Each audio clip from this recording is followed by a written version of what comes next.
Ready? Start. Mr.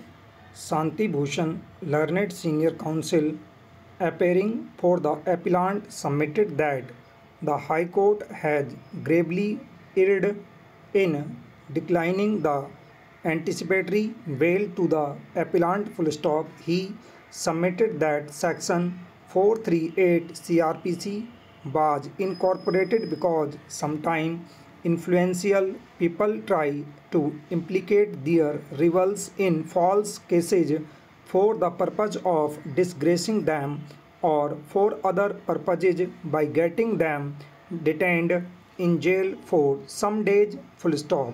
He pointed out that in recent times, with the accentuation of political rivalry, this tendency is showing signs of steady increase. Full stop. He submitted that the appellant has been implicated in a false case, and apart from that, he has already joined the investigation and he is not likely to abscond or otherwise misuse the liberty while on bail. Therefore, there was no justification to decline anticipatory bail to the appellant. Full stop. Para. Mr. Bhushan also submitted that the FIR in this case refers to an incident which had taken place on the instigation of the appellant about 8 days ago. Full stop. According to him, proper analysis of the averments in the FIR leads to irresistible conclusion that the entire prosecution story seems to be a cock and bull story, and no reliance can be placed on such a concocted version. Full stop. Mr. Bhushan contended that the personal liberty is the most important fundamental right guaranteed by the Constitution. Full stop.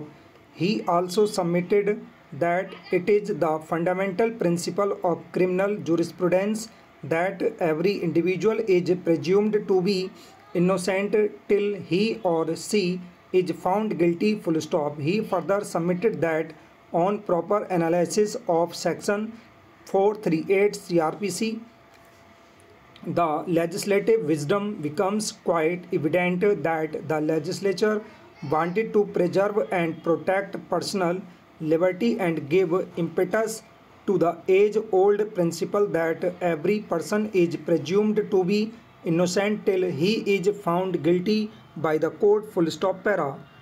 Mr. Bhushan also submitted that an order of anticipatory bail does not in any way directly or indirectly take away from the police their power and right to fully investigate into charges made against the appellant. Full stop. He further submitted that when the case is under investigation, the usual anxiety of the investigating agency is to ensure that the alleged accused should fully cooperate with them and should be available as and when they require him. Full stop. In the instant case when the appellant has already joined the investigation and is fully cooperating with the investigating agency, then it is difficult to comprehend why the respondent is insistent for custodial interrogation of the appellant. Full stop. According to the appellant, in the instant case, the investigating agency should not have a slightest doubt that the appellant would not be available to the investigating agency for further investigation, particularly when he has already joined investigation and is fully cooperating with the investigating agency. Full stop. Mr. Bhushan also submitted that according to the General Clauses Act 1897, the court which grants the bail also has the power to cancel it, and the grant of bail is an interim order. Full stop. The court can always review its decision according to the subsequent facts, circumstances and new material. Full stop.